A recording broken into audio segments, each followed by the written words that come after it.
Hello, this is Mark Lenci speaking on behalf of Kathy Schleier and myself, the project managers of the Wellesley Village Church Geothermal Project, and I'm here to give you a report on the status of the project.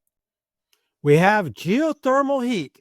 That is the status that all of us have been waiting to hear. Some of us for 10 years, some of us for 2 years, and some for less, but everybody's been waiting. So we are super, super happy to report as of last Wednesday, November 12th, the building has been heated with geothermal energy. For the rest of the report, I'll show you some videos of us putting the system in operation and the status of various parts of it, as well as listing what else needs to be done. So stay tuned, and here we go. So we're here on Tuesday, November 11th, which happens to be Veterans Day, and it's a big day. By the end of the day, the heat pumps will be in continuous operation. So at this point, we're going to change, and we got GreenerU represented, Kathy, who worked with me as a project manager, David, who was in from the get-go, Sarah, Jody, and Adam from GreenerU, and we're changing our boiler room to our geothermal equipment room as of today. Hey, big day!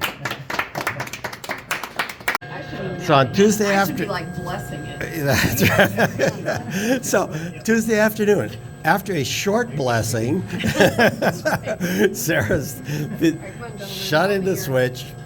That's what powers up our air handlers and kicks in the system that actually puts heat to the building. So a big moment on Veterans Day, November 11th for the Village Church 2025. Kathy and I couldn't resist getting in on it, so we had to go throw the switch too. Sorry about that. So we're down in the pump room. The pumps, I think you can hear them humming in the background, are in full operation. They're pumping the antifreeze water mixture through the ground, the wells. And what we're doing is now that we're in full operation, we're purging the air out of all the piping. That's air separator there, that red device. And we got a couple of them. Got another one right here. And that'll, once all the air is out, then the pumps will be running at full efficiency. As you can imagine, when there's air in the piping, the pumps can't pump as much as they're supposed to. They get air bound. So we're about halfway there in getting the pipes where all the air out. And that'll finish today, Tuesday. And as we'll step down into the heat pump room, and the heat pumps are actually operating right now. If I touch the pipe here, that's running out at about 100 degrees, and up above it, that's going in. Well, that's the other warm one down here, coming in from the ground at about 54 degrees. Heat pumps are what is heating the water up, and then the pumps are pumping it up either to the air handlers or the radiators. And there's our whole team with Jody from GreenerU, Kathy, my co-chair, Sarah. We got the whole gang. Adam from GreenerU, and hiding behind the corners, Louis, you say, the man from Tennessee, the chill master, heat pump master, as well as the control systems technician. So this is the computer controls for the entire system, and we're actually programming the set points and everything right now. It'll all be pretty much automated. We only have to come down here like once a week and inspect the area. It's all run off this laptop, and there's our church team, and in the background there is the man from Tennessee and the control system people. We're all working together with the mechanical contractor who's doing the plumbing to bring the whole system up and groom it. And now she'll be running today, and the grooming will continue well into the next 2 weeks. This shows a typical control screen for the building management system that runs this whole operation. And I'll move from left to right in this image and tell you a little bit about what's in it. So you can see on the left, the return air comes from the first and second floor. That's where we're sucking the air out of the building. and we're monitoring for CO2 and humidity and temperature.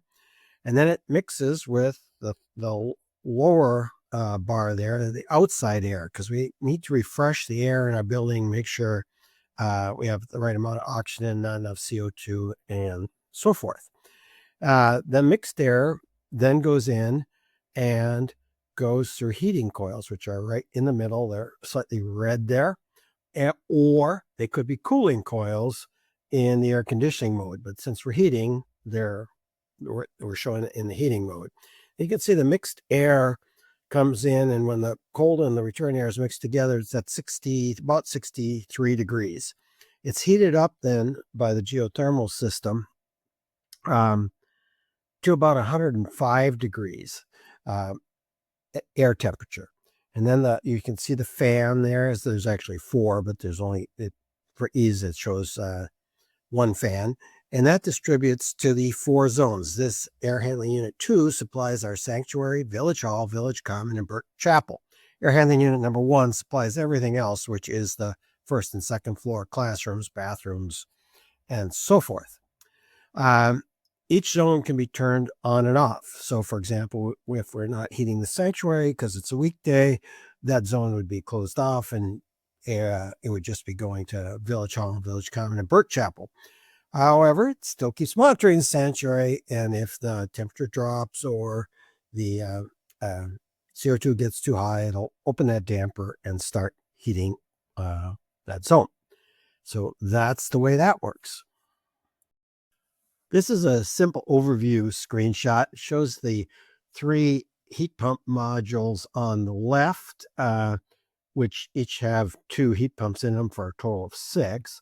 And then you can see the 3 piping loops. The groundwater loop, which is the loop that goes out to the wells, and the temperature, for your information, coming back with the wells is 46 degrees right now.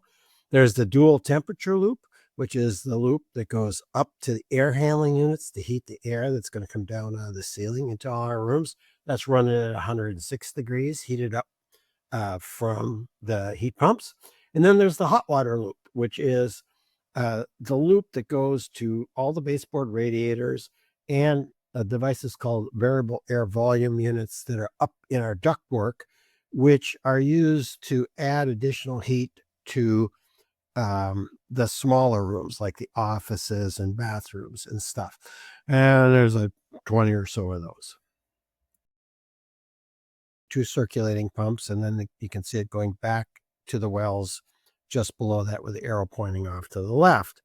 Then sitting in the middle in the gray box are the heat pumps, and there's 6 of them, and the number that are running and the speed they're running at depends on what the load is.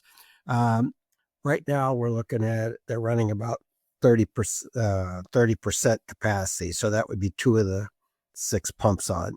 The water temperature going out to our loops is 106 degrees up to the air handlers and out to the radiators. You can see that going around the gray box in the middle is a bypass line. If you remember, we talked last week about the air conditioning mode. And in the air conditioning mode, we don't actually even need to use the heat pumps. We can just take the water right out of the wells and run it up to the roof, and it's cold enough to provide air conditioning there. So ironically, air conditioning is by far our most economical, meaning cheap, mode of conditioning the air in the building. So turn on that air conditioning this summer. And then to the right, you will see the 2 sets of 2 pumps each that pump the water up to the air handling units. That's abbreviated AHU. That's the top gray ones. And then out to and from the building. So that's how that's run. What work remains to be done? Well, number 1 is flow balancing. What is that?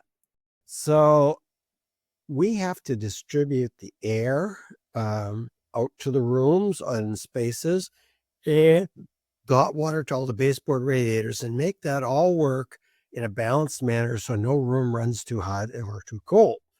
And that task is, imagine that you have an outside faucet on your home and you connect 60 garden hoses to it, because we have about 60 different zones that we control.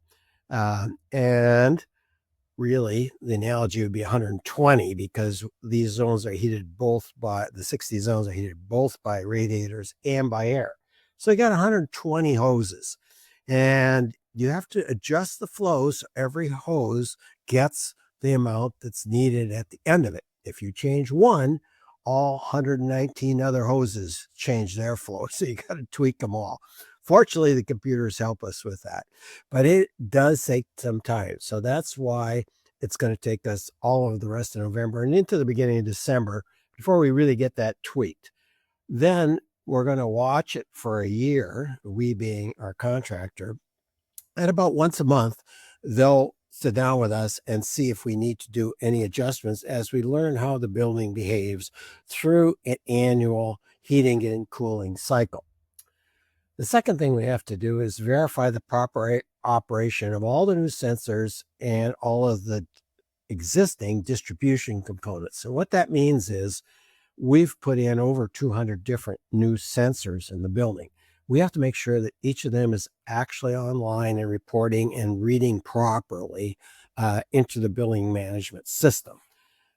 The distribution components are things like the baseboard radiators and the valves that control them. We didn't replace them, and there's about 50 of them. We have to make sure all those valves work like they're supposed to work. Same with the components that are up in the ducting.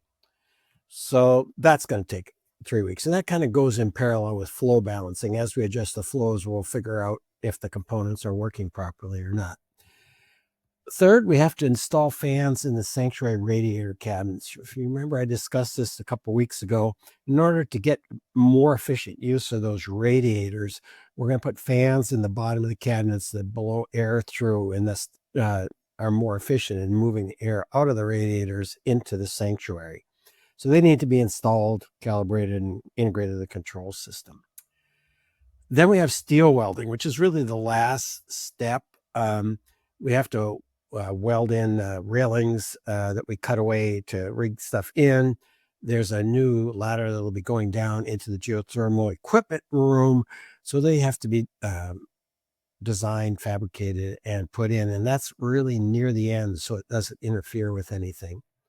Of course, we have to train our staff, which is primarily our church administrator, who will set the calendar by which the system will know if rooms are occupied or not, and when during the week they're occupied, so it can do its thing and have those rooms at the right temperature at the time that they're scheduled to be used. And of course, our facilities manager, who will be overall in charge. And then finally, there's the punch list. And this is what Emilio and Kathy are just working enormous hours on. All the little dings, scratches, things that need to be repaired inside and outside the building to restore it to what it is. Additionally, we've taken the reason this lasts till January is GreenerU, our prime contractor, is responsible for repainting areas that were damaged. But we have a longer term plan to renew the paint in the building on all 3 floors everywhere and make a slight change in the color. So we're going to wait till after Christmas, after all that traffic and everything, and GreenerU will give us the allowance for what they would have paid for just spot repairs, to which we'll add a much smaller amount of money and be able to thus paint 2 coats on the whole building inside. So it was a very cost-effective way for us to tackle this repainting project economically. So that's what remains. Kathy and I will remain on the job here with, of course, the church staff, Amelia in particular, and our GreenerU team to take this all the way to the finish line. Thank you very much.